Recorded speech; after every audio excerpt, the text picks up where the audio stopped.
sedang buka bersama itu kalau takut. Jadi tidak masalah. Larangan ini Ya. tidak masalah seperti apa? Kan ada kekhawatiran. Ya semua sikap apa? Sikap apa? Ini juga apa namanya? Ya sesuatu yang biasa. Jadi selama ini juga orang bikin buka bersama itu apa sih? Kalau bagi-bagi buka untuk fakir miskin, itu saya kira.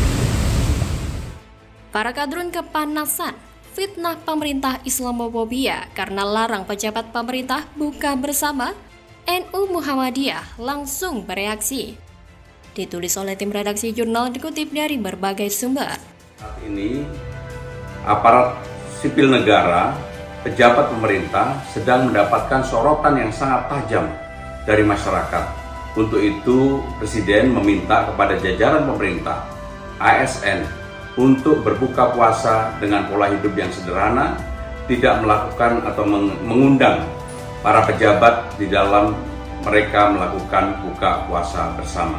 Lagian yang dilarang pemerintah kan bukan masyarakat umum, bukan kita-kita. Iya kan? Yang dilarang Pak Jokowi buka bersama kan jelas, yaitu pejabat pemerintah dan ASN. Paham?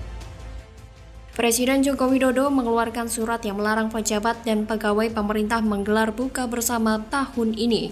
Namun ada sejumlah instansi yang sudah menyiapkan anggaran untuk buka bersama. Untuk diketahui, arahan agar pejabat meniadakan buka puasa bersama itu tertuang dalam surat Sekretaris Kabinet Republik Indonesia nomor 38-Seskap-DKK-03-2023 perihal arahan terkait penyelenggaraan buka puasa bersama. Surat tersebut diteken Sekretaris Kabinet Pramono Anung pada 21 Maret 2023. Surat arahan itu ditujukan kepada para Menteri Kabinet Indonesia Maju, Jaksa Agung, Panglima TNI, Kapolri, dan Kepala Badan atau Lembaga. Meski kini dilarang, ada sejumlah instansi yang sudah menyiapkan anggaran untuk buka bersama. Hal tersebut diketahui dari situs Sistem Informasi Rencana Umum Pengadaan atau CRUP LKPP seperti dilihat Jumat 24 Maret 2023. Salah satu yang sudah membuat anggaran untuk buka puasa bersama tahun 2023 ialah pemerintah daerah Kota Batam. Dalam situs CRUP LKPP, tampak ada paket dengan kode 37853397 yang diberi nama belanja konsumsi buka puasa bersama kepala daerah atau Bagum.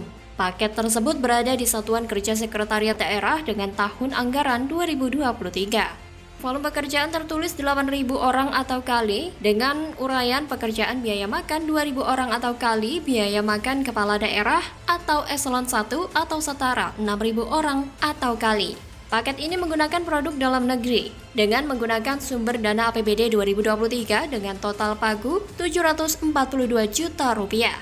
Berikutnya, Pemkot Batam juga menyiapkan paket bernama belanja konsumsi buka puasa bersama wakil kepala daerah atau Bagum dengan kode 378600251 dengan menggunakan sumber dana APBD 2023 dan total pagu 481 juta rupiah. Jika ditotal anggaran untuk buka puasa bersama kepala daerah dan wakil kepala daerah Batam berjumlah 1,2 miliar rupiah. Selain itu, Pemkot Batam juga menyiapkan anggaran buka bersama lainnya seperti buka puasa bersama anak yatim dan masyarakat dengan anggaran 162,4 juta rupiah hingga sewa sound system untuk acara buka bersama anak yatim dan masyarakat dan peringatan Nuzulul Quran tingkat Kota Batam senilai 75 juta rupiah. Pemkot Solok di Sumatera Barat juga telah menyiapkan anggaran untuk buka puasa bersama dengan total pagu 112,5 juta rupiah.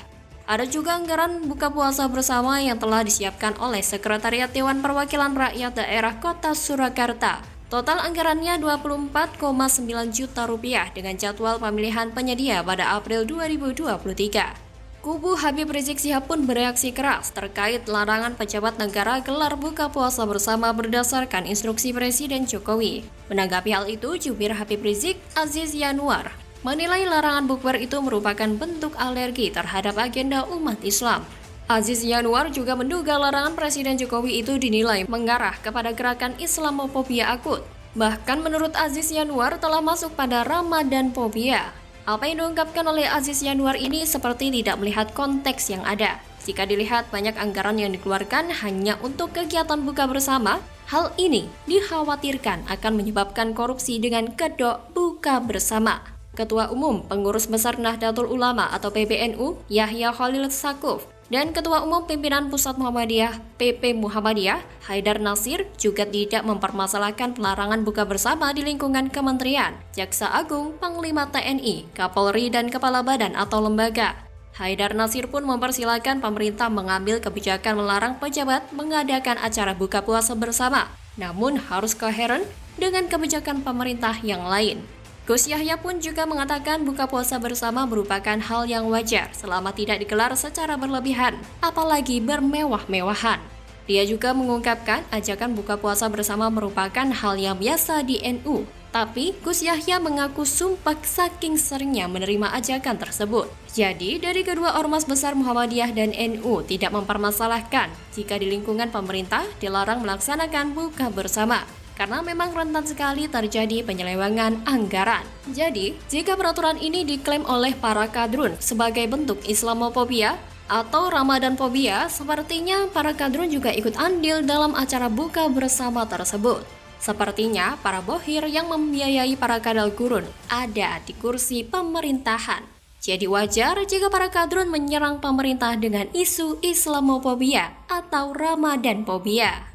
Bagaimana kalau menurut Anda?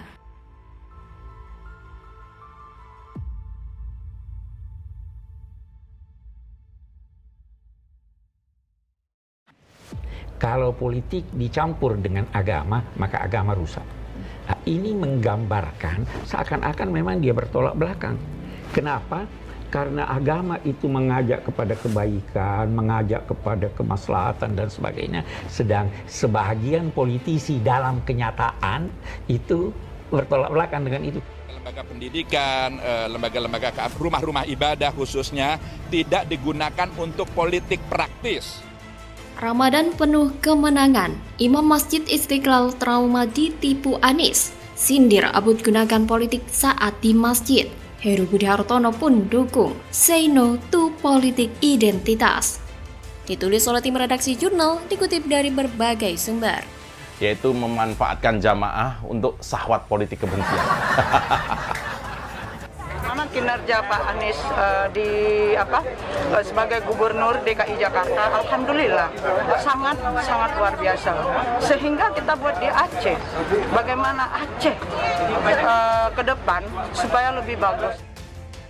Pemerintah Provinsi atau Pemprov DKI Jakarta meningkatkan sinergi dengan pengurus Masjid Istiqlal untuk pembinaan, menjaga kerukunan, dan pengembangan kesejahteraan umat beragama di Jakarta. Kami bersilaturahmi ke Imam Besar Istiqlal. Tidak ada hal lain kecuali kami ingin meningkatkan sinergi, kata penjabat Gubernur DKI Jakarta Heru Budi Hartono di Jakarta. Sinergi lainnya, lanjut Heru Budi, Pemprov DKI memberikan dukungan dengan menambah petugas kebersihan untuk membantu menjaga keasrian dan kebersihan lingkungan sekitar Masjid Istiqlal, seperti trotoar atau jalur pedestrian di sekitarnya. Pemprov DKI juga akan bersinergi dan mendukung kegiatan pembangunan tambahan di Masjid Istiqlal. Pihaknya juga akan berkoordinasi dengan Menteri BUMN dan PUPR untuk sedikit perbaikan di Monas dan bisa disinergikan dengan Istiqlal. Dalam kesempatan itu, Heru meninjau area masjid dan hasil penataan atau revitalisasi Masjid Istiqlal. Heru juga mengapresiasi Masjid Istiqlal karena menjadi masjid pertama di dunia yang memperoleh penghargaan atau sertifikat Final Excellence in Design for Greater Efficiencies dari International Finance Corporation sebagai bangunan ramah lingkungan. Sementara itu, Imam Besar Masjid Istiqlal Nasaruddin Umar menyambut baik upaya peningkatan sinergi dengan Pemprov DKI Jakarta. Pihaknya pun menegaskan akan terus menggalang kerukunan lintas agama dan juga mendukung berbagai program maupun kebijakan Pemprov DKI Jakarta, kecuali kegiatan politik. Dalam kunjungan itu, Heru Budi Hartono didampingi penjabat Sekda DKI Uus Kuswanto, Kepala Biro Pendidikan Mental dan Spiritual atau Dikmental Provinsi DKI Jakarta, Aceng Zaini. Sementara itu, pengurus Masjid Istiqlal diantaranya Kepala Sekretaris Istiqlal Mubarak, Kepala Bidang Riayah Istiqlal Said Saile, Kepala Bidang Peribadatan Istiqlal Bukhari Al-Katiri, hingga Kepala Bidang Diklat Istiqlal serta Farid Seno. Apa yang dilakukan oleh PJ Heru dalam membangun sinergitas dengan pihak Masjid Istiqlal memang perlu diapresiasi. Terlebih, Imam Besar Masjid Istiqlal mempersilahkan dan mendukung kegiatan Pemprov DKI yang dilaksanakan di Masjid Istiqlal selain kegiatan politik.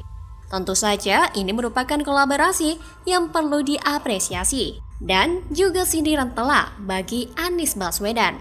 Karena selama dia menjadi Gubernur DKI Jakarta entah sudah berapa lama, entah sudah berapa tempat ibadah yang ia gunakan untuk kegiatan politik. Seperti halnya pada acara tablik akbar dan peringatan 117 tahun Organisasi Syarikat Islam di Masjid Istiqlal, Jakarta, Minggu 9 Oktober lalu, sebelum Anies lengser dari kursi gubernur. Ia pun diteriaki presiden, mulai dari ibu-ibu hingga bapak-bapak bersorai-sorai, menggemakan seruan tersebut tepat sebelum sang gubernur memberikan sambutan. Anies kemudian merespon dukungan dirinya maju dalam pencalonan presiden di Pilpres 2024 tersebut. Ia mengatakan bakal menjalani satu persatu kegiatan menjelang berakhirnya masa baktinya pada 16 Oktober. Dalam acara itu, Anies berujar bahwa ia akan memasuki babak akhir sebagai Gubernur DKI Jakarta hingga 16 Oktober. Ia pun menyatakan pamit bersama jajaran Pemprov DKI Jakarta. Ia juga meminta doa untuk menuntaskan tugas apabila diberi amanat-amanat yang lain. Dia lalu meminta maaf jika banyak melakukan kesalahan selama memimpin Jakarta. Gimana? Politis sekali, bukan? Anies seolah-olah mendapat dukungan dari rakyat. Rakyat merasa simpati jika dia lengser. Anies merasa dukungan rakyat begitu besar. Makanya, dia memanfaatkan masjid untuk kegiatan politis. Nampaknya memang Anies tidak akan bisa terlepas dari gelar Bapak Politik Identitas. Dan sindiran yang diungkapkan oleh Imam Besar Masjid Istiqlal merupakan sindiran telak juga bagi Anies yang selalu menggunakan politik identitas dimanapun ia berada. Jadi, sinergi yang dibangun PJ Heru Budi dengan pihak Masjid Istiqlal merupakan babak baru bagi kemajuan DKI Jakarta yang terdidik, aman, dan damai. Bagaimana kalau menurut Anda?